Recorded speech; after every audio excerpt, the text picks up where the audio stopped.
for electric energy. We have set about renegotiating free trade treaties. We have taken the sovereign decision to invest in our development by substituting imports. But at the same time, we are competing on international markets without subsidizing the excesses of developed nations. We have taken women for centuries have been denied the right to be included in development. We will recognize the important role that women play in a society as a part of the very spinal column of that same society. We will provide healthcare, quality education, security, and food sovereignty to our children and our young people. For Honduras, every caravan of migrants that flees the dictatorship, as we saw for more than a decade, is a severe loss for our country and for their families. Figures suggest that this exodus, prompted by neoliberal injustice, creates more and more unemployment and means that we are doomed to dependency, an undesirable dependency indeed. Paradoxically, in our country, migrants create more foreign currency income than many of our traditional exports. We express our solidarity and support with the diaspora. In Honduras, we cannot continue to support the hypocrisy of a system which tries people for crimes linked to drug trafficking.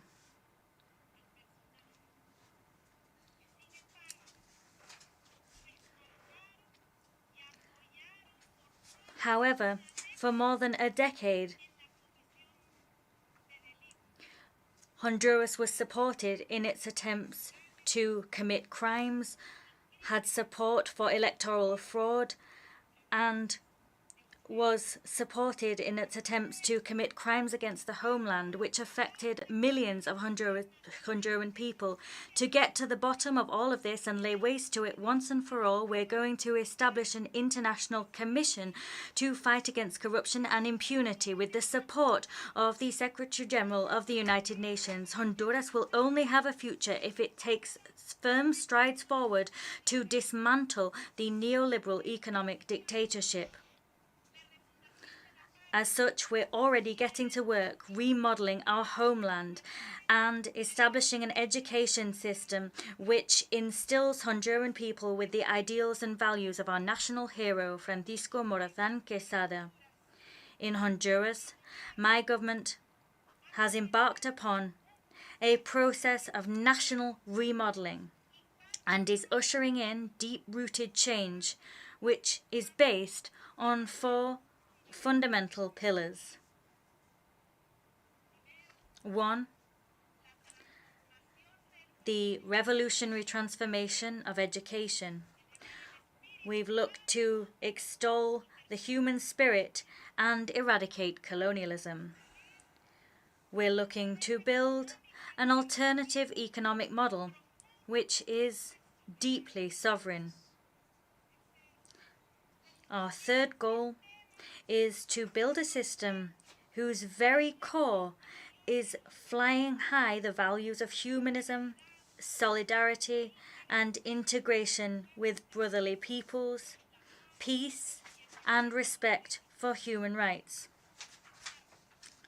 The 4th pillar of our new project is to progressively deprivatize public services such as healthcare, drinking water, electrical energy, and internet.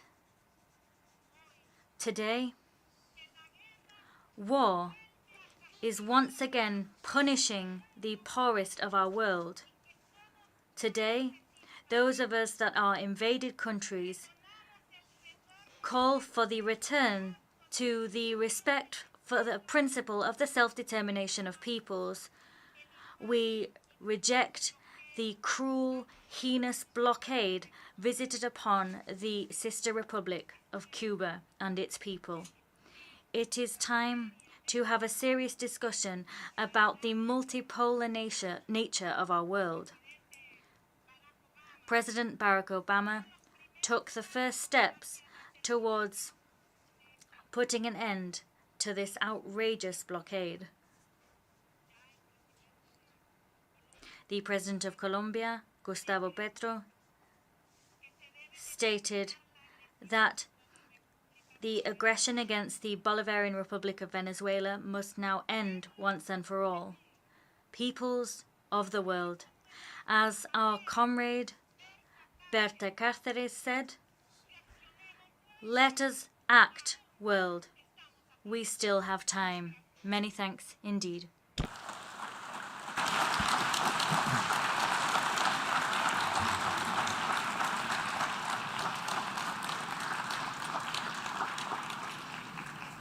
On behalf of the Assembly, I wish to thank the President of the Republic of Honduras for the statement just made and request protocol to escort Her Excellency. The Assembly will hear an address by His Excellency Ferdinand Romualdez Marcos, President of the Republic of the Philippines, and I request protocol to escort His Excellency.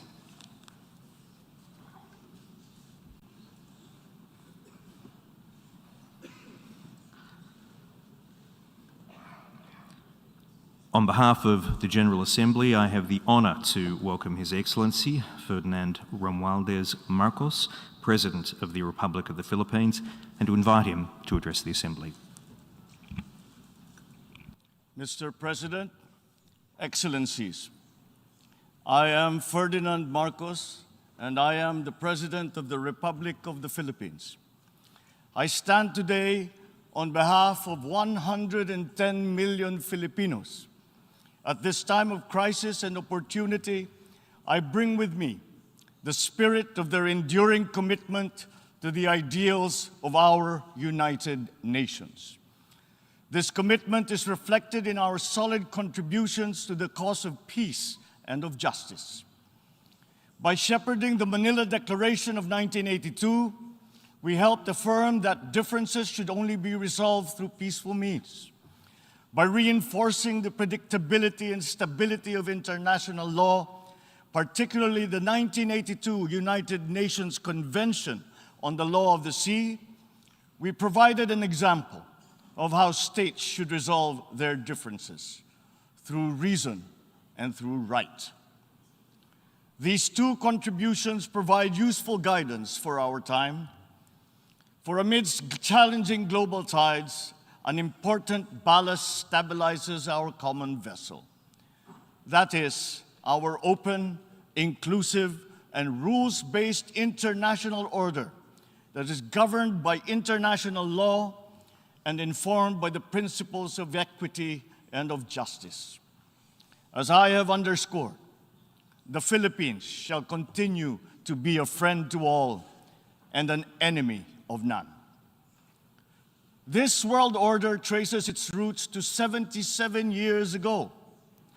Your first Asian predecessor, Mr. President, General Carlos P. Romulo, called on our leaders then to make this floor our last battlefield, to determine in this hall whether humanity is to survive or be wiped out in another Holocaust. Our peoples chose survival. They chose cooperation. They chose peace. And by doing so, they made history. Today, history once again calls to us to make these choices. We are confronted by tectonic shifts that will inform the ebb and flow of this coming century. Of these, I see four challenges to the continued survival of our global community. First, is climate change. The time for talk about if and when has long since passed. It is here. It is now. Climate change is the greatest threat affecting our nations and our peoples. There is no other problem so global in nature that it requires a united effort, one led by the United Nations. The effects of climate change are uneven and reflect an historical injustice. Those who are least responsible suffer the most. The Philippines, for example, is a net carbon sink. We absorb more carbon dioxide than we emit. And yet, we are the fourth most vulnerable country to the effects of climate change. This injustice must be corrected, and those who need to do more must act now. We accept our share of responsibility and will continue to do our part to avert this collective disaster. We call on the industrialized countries to immediately fulfill their obligations under the United Nations Framework Convention on Climate Change and the Paris Agreement, to cut their greenhouse gas emissions, provide climate financing, and technology transfer for adaptation for the most vulnerable and developing countries, to lead by example. We look forward to concrete outcomes at the Conference of Parties in Egypt later this year. When future generations look back, let them not ask why we did not take this opportunity to turn the tide. Why did we continue in our profligate ways until it was too late? This threat knows no borders, no social class, nor any geopolitical consideration. How we address it will be the true test of our time. Second, the development of advanced technologies is rapidly transforming human life and experience. We still barely understand how these transformations are unfolding and where they are leading. The imminent diffusion of these emerging technologies could solve many of our old problems, but they could also disrupt our political and social orders. Our governance structures must keep up. Third, widening geopolitical polarities and sharpening strategic competitions are transforming the international political landscape. A profound lack of trust is putting enormous strains on our multilateral system. Our very charter is being violated around the world as we speak. In Asia, our hard-won peace and stability is under threat by increasing strategic and ideological tensions. These behoove us to uphold the ideals that led to the establishment of this Parliament of Nations, and to reject any attempt to deny or redefine our common understanding of these principles. Even as we grapple with these new long-term shifts, we remain beset by an unresolved problem: inequalities and inequities within and among countries continue to persist, and they continue to demand urgent action. Therein lies our fourth transcendent challenge. This injustice was evident during the pandemic, when the richer nations immediately received vaccines at the expense of the have-nots. We see, for example, the dangers of this lurking in the persistent digital divide and in ballooning debt burdens. As we awaken from the economic stupor caused by the pandemic, we must reinvigorate the world economy. We must use public and private resources to encourage the expansion of trade, investment, and technology transfers to accelerate development. Knowledge and intellectual gains must flow freely to allow those lagging behind to catch up. Sustainable development will be hampered to the detriment of all if existing structures in the global economy remain unreformed. Mr. President, In these past 3 decades, Filipinos have achieved significant strides on our path to sustainable development. Despite the challenges of the pandemic and the global economic upheavals, we remain on track to reach upper middle income status by next year. With steady investment in food, public health, education, and other social services, we expect to become a moderately prosperous country by 2040. I am confident that we will achieve this vision. Yet, no nation stands alone.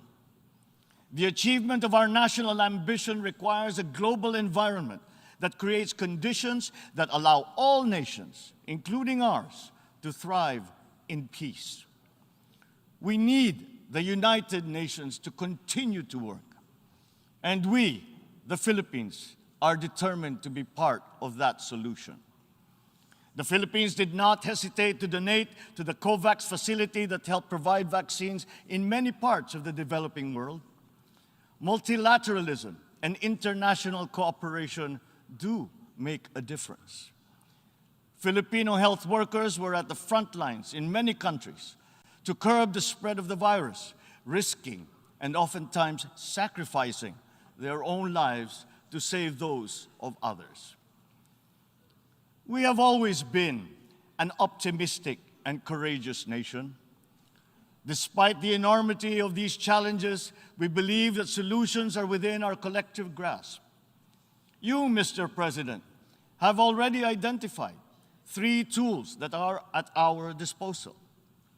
First, solidarity. We need to reaffirm the wisdom of the founders of our United Nations. This means transcending our differences and committing to ending war, upholding justice, respecting human rights, and maintaining international peace and security. Nuclear weapons continue to pose an existential threat despite our efforts to build norms that resoundingly prohibit them. We must reject the notion of deterrence and remain committed to decreasing the global stockpile of these weapons. At the same time, we must also address the scourge of the proliferation of all weapons, be they small arms, light weapons, or improvised explosive devices. Our work must also focus on ensuring that the international system remains fair, not only for all states, but more importantly, for all peoples. This system must work for the most vulnerable, especially the marginalized, migrants, refugees. The world has witnessed the enduring contribution of migrants in the fight against this pandemic. We still dream of an end to the disturbing incidents of racism, of Asian hate, of all prejudice. The Philippines United Nations Joint Program on Human Rights is an example of a constructive approach that puts our people, not our politics, at the center of this work.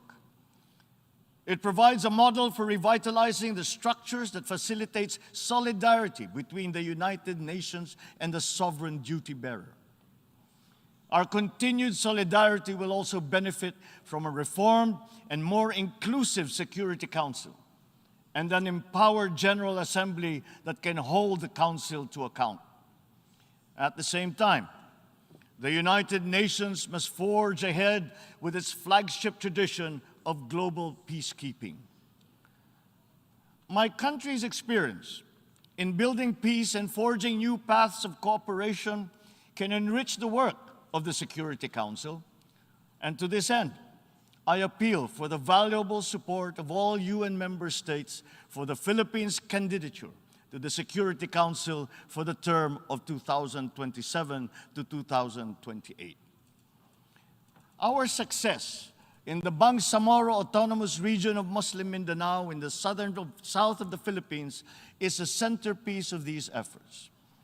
The peace that we have forged after many decades of conflict among warring factions and clansmen demonstrates that unity is possible even in the most trying circumstances. Inclusive dialogue involving all stakeholders, including women, the youth, faith leaders, and civil society, conducted with patience and good faith, has produced a credible and solid foundation for self-government that paves the way for lasting peace and sustainable development. We take the same approach in Asia. The Philippines builds partnerships for peace and development through dialogue, including through interfaith and interreligious dialogue, especially through ASEAN. In the face of great diversity, we believe that partnerships form the bridge to unite all of us in promoting peace and stability in the Asia-Pacific region. Our global community is only as strong as we make it. We need to ensure that all nations, especially developing countries, are equipped with the tools they need to navigate the uncharted waters of this century. This requires a transformative development agenda. We therefore welcome the Summit of the Future next year as an opportunity to collectively roll up our sleeves and chart our common path. Second, sustainability. We must seek solutions that preserve our planet. These solutions must transcend our time and win the future for the succeeding generations. We crafted the 2030 Agenda for Sustainable Development as a platform of unity where our societies can build a future that is resilient and that is inclusive, where our people can be healthy, happy, and secure. This requires investment in food security, the fragility of which has been clearly demonstrated by the pandemic and the conflict in Ukraine. We need to take concrete steps towards a modern and resilient agriculture. For food is not just a trade commodity, nor is it just a livelihood. It is an existential imperative and a moral one. It is the very basis of human security. To attain food self-sufficiency and security, we are providing innovative solutions and financial support to farmers and fisherfolk to adapt new technologies and connect to national and global value supply chains. We look forward to forging cooperation with the UN and our partners to boost agricultural productivity and food security. As hosts to 17 UN agencies, programs, and funds, the Philippines strongly supports reforms to ensure that the UN development system delivers as one through its UN country team. Water connects our world and sustains our existence, but it is also a finite resource that requires our stewardship. Equally important, our biodiversity must be protected amidst the continuing challenge of climate change. We must enhance our cooperation in these areas. But sustainability also requires development policies that go beyond the traditional metrics. We already know that the gross domestic product is an incomplete measure of progress and that vulnerability is multidimensional.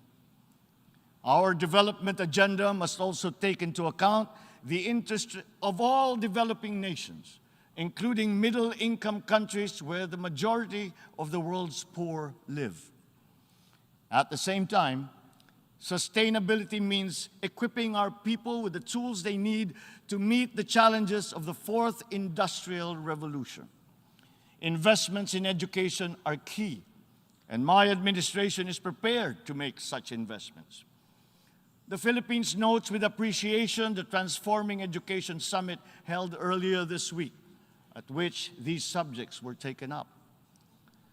There is perhaps no greater renewable resource than the creativity and innovation of our young. We understand the value of harnessing our people's talents by creating a robust and creative economy. We will continue to work with partners in promoting this at the international level. Finally, science. Knowledge and discovery remain the keys to unlock the potential of our dynamic future. Encouraging our young people's curiosity, honing their skills, and protecting their intellectual properties are important investments. Humankind is pushing back its horizons, both in the digital world and out in our physical universe. Access to these domains is an inalienable right of all nations, as are peaceful uses of all existing and emerging technologies. The Philippines is preparing for the future by laying the governance framework that will allow us to harness the power of renewable energy, develop the capacity to utilize the life sciences, such as medicine and virology, pursue digital solutions towards a more modern economy, and expand our presence in outer space.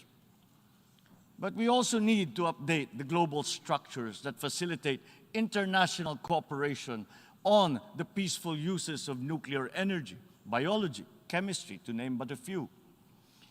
At the same time, we need new structures to govern rapid advances in other areas. We need to start by defining the norms of responsible behavior in cyberspace and outer space, and forming legal rules that will prevent the weaponization of artificial intelligence. The diffusion of cutting-edge technology across the economy is promising, but they could come at a cost. Our development agenda must consider the possible displacement of human labor as a result of advances in automation. We must prepare our economic structures for this. We should start building the necessary supports for those sectors affected. Mr. President, the transcendent challenges of our time are as consequential as those that faced us 77 years ago when we founded this august body. We are indeed at a watershed moment, one that requires a refounding of these, our United Nations. Mr. President, Your Excellencies, the world is ready for transformation. It is up to us as leaders of our nations to move and shape that transformation. The future beckons, and we can embark upon that journey as single nations or as a world in harmony. I say, let the challenges of one people be the challenges for all nations. And in that way, the success of one will be a success for us all. The peoples of the world look to their leaders, to us, to make into reality these aspirations for our future. We must not fail them. And if we stand together, we will not fail them. If we stand together, we can only succeed. Let us dream, let us work for those successes for all our nations united. Thank you and good day. On behalf of the Assembly, I wish to thank the President of the Republic of the Philippines for the statement just made and request protocol to escort His Excellency. The Assembly will hear an address by His Excellency Gitanas Nausėda, President of the Republic of Lithuania, and I request protocol to escort His Excellency.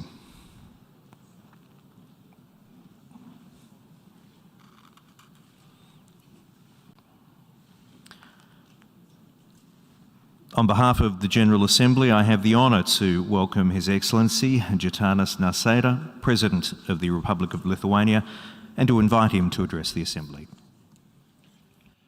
Dear President of the General Assembly, dear Secretary General, Excellencies, ladies and gentlemen. Standing in front of this honorable Assembly of World Nations, I wanted to speak about peace, about challenges that the world is facing today: income inequality, pandemics, climate change. Unfortunately, today I have to speak about war. The war in Europe. The war which only deepens and not resolves all other issues. Ever since the founding of the United Nations, its central idea has been bringing countries together and ensuring peaceful coexistence. After the terrible sufferings of the Second World War, addressing global threats to international peace and security was the overriding concern. We owe a lot to those past leaders who struggled to recreate global order out of profound disorder. The darkest hour in human history inspired creating the rules which remain essential to the global coexistence of nations. For the first time in our history, peace had finally become a global value to be protected. Against all odds, the language of military aggression and conquest was condemned. In the context of global challenges, we often talk about human rights. But what about the right of countries to be sovereign and to defend their territorial integrity?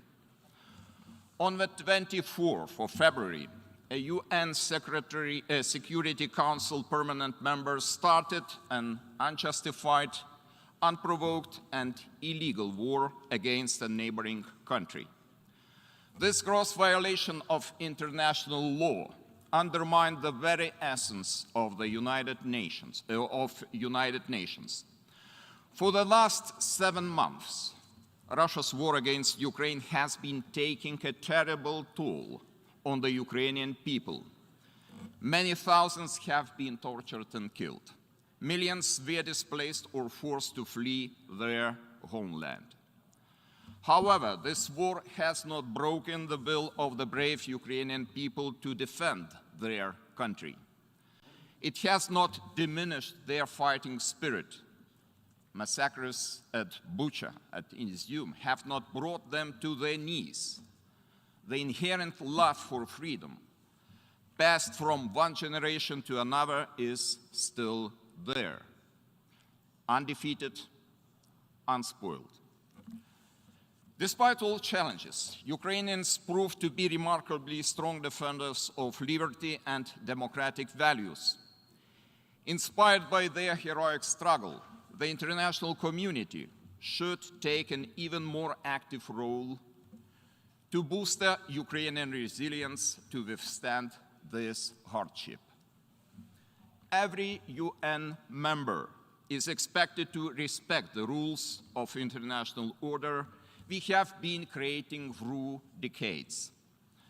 But it's only up to us to decide what is still tolerable and what is not. Where are the red lines and where the red lines crossed?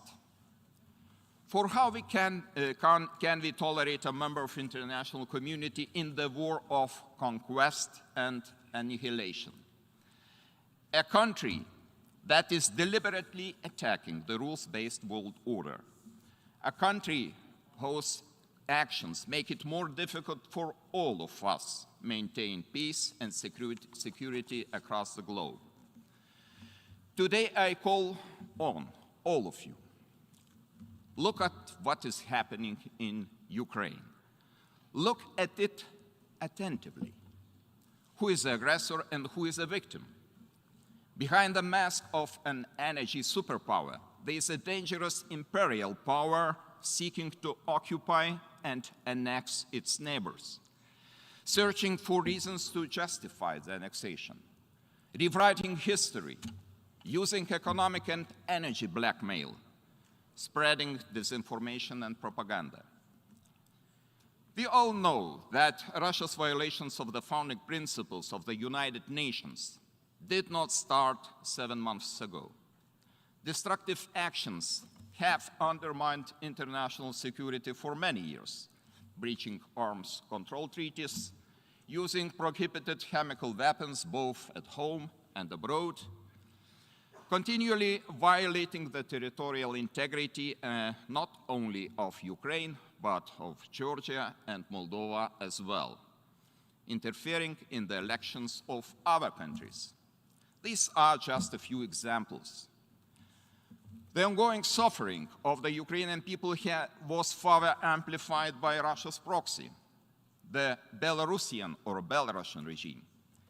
It has enabled military attacks of other countries from its territory. It continues to provide support for offensive operations against Ukraine. Unfortunately, it has surrendered the Belarusian national sovereignty to its big neighbor. Ladies and gentlemen, these past few months have also revealed the danger of a looming nuclear disaster in Europe. The deployment of Russian military personnel and weaponry at the Zaporizhzhia nuclear plant is alarming and totally unacceptable. It disregards the safety and security principles that all members of the International Atomic Energy Agency have committed to respect. A nuclear power plant should never be used as a military base. Moreover, Russia's irresponsible rhetoric on the possible use of nuclear weapons directly contradicts its role as a P5 state and the commitment it has made in the January P5 leaders' statement on preventing nuclear war and avoiding arms races.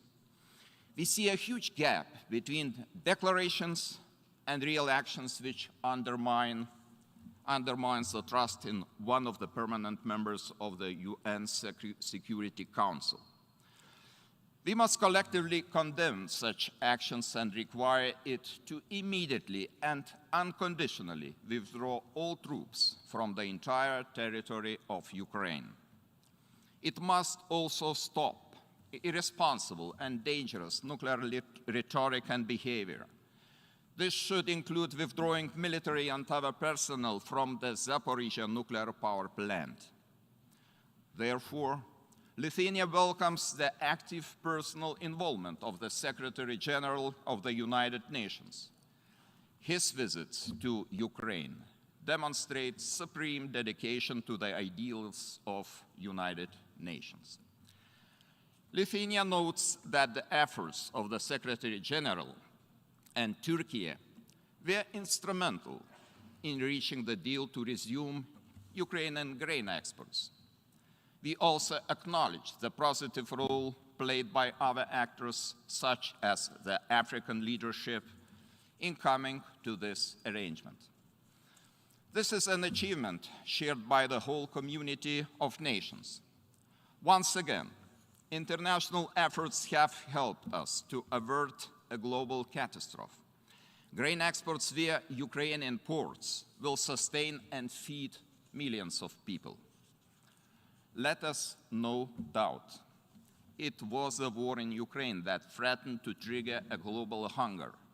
We cannot rest assured that this danger will not come back until the Russian armed forces are withdrawn from the whole territory of Ukraine. Ladies and gentlemen, there must be no impunity for the brutal crimes and atrocities committed during the war. Guaranteeing justice and accountability is of vital importance from the standpoint of credibility of the United Nations and the international community. We should consolidate and advance our legal efforts. We must ensure that all those responsible for this unprecedented assault on Ukrainian and European peace and security are held accountable. Lithuania will continue to engage in accountability mechanisms to address the mass atrocities being committed in Ukraine. I call on the global community to establish this special tribunal to address the war crimes. It is also crucially important to ensure effective forms of reparations for the victims of these crimes. Finally, we must take into consideration that the war in Ukraine is an extension of the wider context, what we can see in Russia. The human rights situation is deteriorating. Independent media and not governmental organizations are being simply banished. Similar developments are taking place in Belarus. Systematic and widespread attacks target civil society, human rights defenders, and independent media. The number of political prisoners in Belarus has exceeded 1,200 and continues to grow. This is truly alarming and requires more attention from the international community. Lithuania has provided asylum to Russians and Belarusians, representatives of non-governmental organizations and independent media, who were persecuted in their home countries. For Lithuania, the time of the business-as-usual approach is gone. We have demonstrated it by building the energy independence and proceeding faster with the green transition. I invite all countries to stop financing the bloody war by buying aggressors' energy resources. It would significantly affect its ability to continue this brutal war. Ladies and gentlemen, since the first days of this terrible war, Lithuania has been supporting Ukraine. We have not been silent. We have stepped up to help Ukraine in every way we can. Our government, as well as civil society, have been active in providing both military and humanitarian aid. We have taken in more than 60,000 refugees, mostly women and children, to help them maintain a sense of belonging. We have established a Ukrainian center in Vilnius, the first center of this kind outside Ukraine. This war must end, but not in a peace at any cost. The Ukrainian territorial integrity has to be fully restored. Any other outcome would mean further atrocities and long-standing insecurity. While the aggressor has already demonstrated its eagerness